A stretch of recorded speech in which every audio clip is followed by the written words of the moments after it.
నూతన పశ్చిమ గోదావరి జిల్లా ఏర్పడ్డాక కలెక్టరేట్ ఆఫీసు అద్దె భవనంలో కొనసాగుతోందని ఆంధ్రప్రదేశ్ డిప్యూటీ స్పీకర్ రఘురామకృష్ణరాజు తెలిపారు. మార్కెట్ యార్డులో కలెక్టరేట్ కు స్థలం ఇచ్చారని అది ముందుకు వెళ్లలేదని రఘురామ క్లారిటీ ఇచ్చారు. పవన్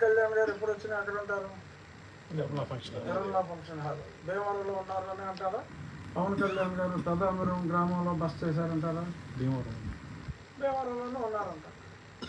అలాగే కే కన్వెన్షన్ వివిఎస్ గార్డెన్కి ఆనుకునే ఉంటాయి. K convention R Radhakrishna convention అని పెళ్లి కార్డులో రాధాకృష్ణ కన్వెన్షన్ పెద్దాపురం అని ఎవరన్నా రాస్తారా?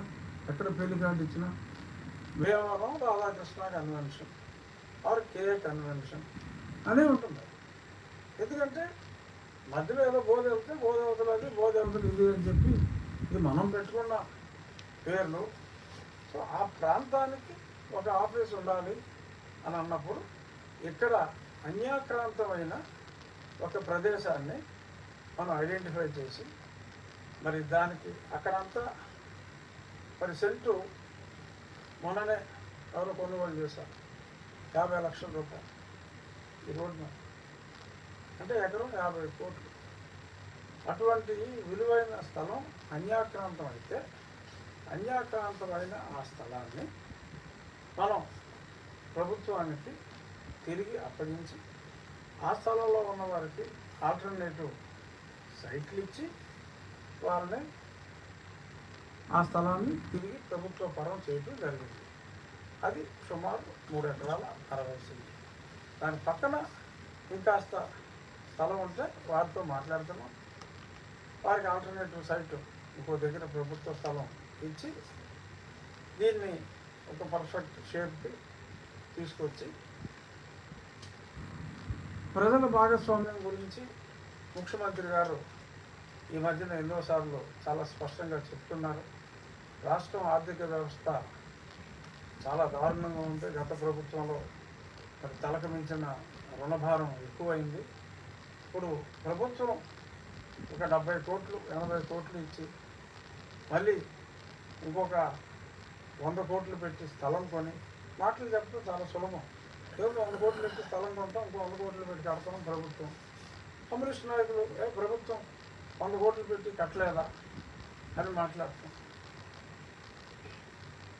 డబ్బులు చాలా కష్టంగా ప్రభుత్వం అతి కష్టం మీద మరి ఒక పక్కన సంక్షేమం చేస్తూ ముందుకెళ్తుంది. చెప్పినవన్నీ కూడా చేస్తూ ముందుకెళ్తుంది. ప్రజలు కూడా ముందుకు రావాలి.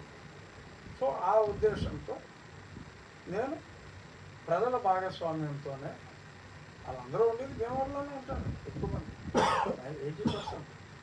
నాకు ఒక ఉపసభాపతి పోషన్లో నాకు భీమవరం వేరు ఉండి వేరు. నేను చోట్ల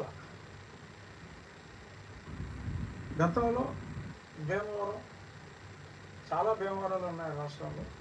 ఈ భీమవరం గురించి చెప్పాలి అంటే దీని పేరే ఉండి భీమవరంగా పిలుస్తారు.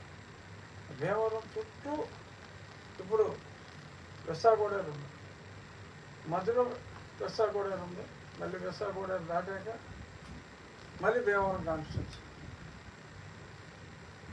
వెస్సాగోడేరు కాలువ అవతల వెస్సాగోడేరు కాలువ అవతల మన ఇప్పుడున్న కలెక్టర్ ఆఫీసు, అద్దె కలెక్టర్ ఆఫీసు కాలువ అవతల. సో ఈ మనం పెట్టుకున్న ఈ గీతల్ని చూపెట్టి కొంతమంది సంకుచిత భావంతో భీమవరం నుంచి తరలి వెళ్ళిపోతే మేము సహించం, మేము ఉద్యమాలు చేస్తాం అని మాట్లాడటం దురదృష్టం. సెంటిమెంట్ ఉండొచ్చు, మార్చుకోండి. ఈ సముచిత స్వభావం చాలామందికి ఉంటుందేమో అనే అనుమానంతో పెదామిరం పంచాయతీ ఈ సర్వే నెంబర్ ఏదైతే ఉందో ఆ సర్వే నెంబరు భీమవరం మున్సిపాలిటీలో కలపటానికి మాకు ఎటువంటి అభ్యంతరము లేదు అని కూడా వాళ్ళు నిరభ్యంతర పత్రం కూడా సమర్పించారు. సో దాన్ని మీరు భీమవరంగానే పిలుచుకోవచ్చు. పేరే మీకు ఇబ్బంది అయితే మీరు భీమవరంగానే పిలుచుకోవచ్చు. ఎస్ఆర్కేఆర్ కాలేజ్ ఎక్కడ ఉందండి? చిన్నాపురంలో ఉంటుంది. మీరు భీమవరం అని అంటున్నారా? భీమవరం కాదని అంటలేదుగా.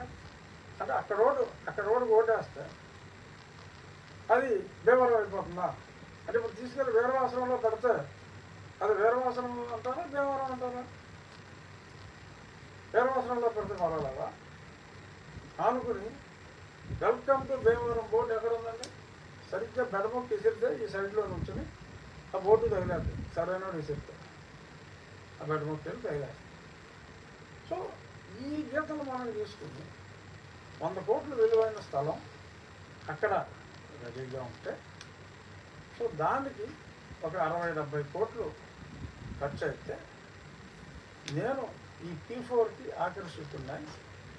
మరి గతంలో కూడా ముఖ్యమంత్రి గారు ఆ స్కీమ్ రాక ముందే మనం కాలువలు క్లీన్ చేయడం కానీ, డ్రైన్లు బాగు చేయడం కానీ, స్కూళ్ళు బాగు చేయడం కానీ ఇవన్నీ కూడా ప్రజల సహకారంతోనే చేశాం.